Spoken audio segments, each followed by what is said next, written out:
Alright, what up, y'all? So I got two situations going on right now. The first situation is when I have all three of these connected in parallel and communicating with each other, and I hook the generator up to this one. If the load, it's a 1800 running rod generator. So if I run two space heaters, which is 3000 watts, and I overload that generator, it overloads the whole system and it makes the electricity go out in the whole house. So what I did was I just separated this one from these two, but I really want to be able to connect them all together just so I can have the whole 9,000 watts, make it easier to work with.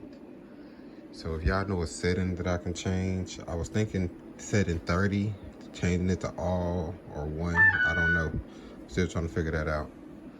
But the second issue that I'm having is I'm not being able to maximize my solar intake when I have them communicating with the battery.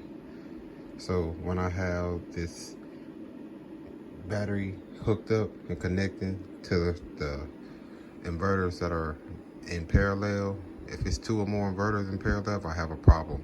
It just doesn't bring in as much solar.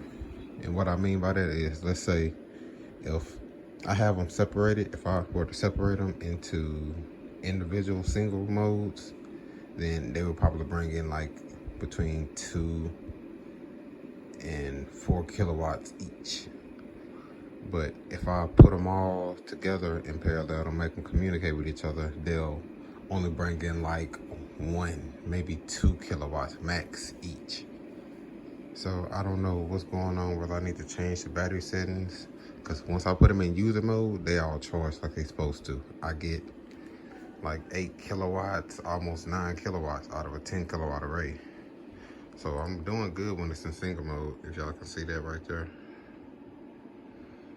But before, when I had it hooked up like that, I was only getting like 2,000 watts.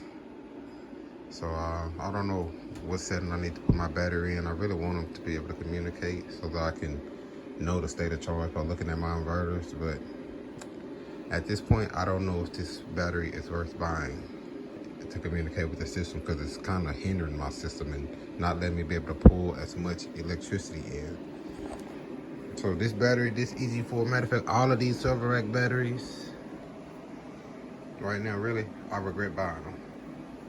If I were to start over, I would only build my batteries, point blank period. Build them, get your inverters.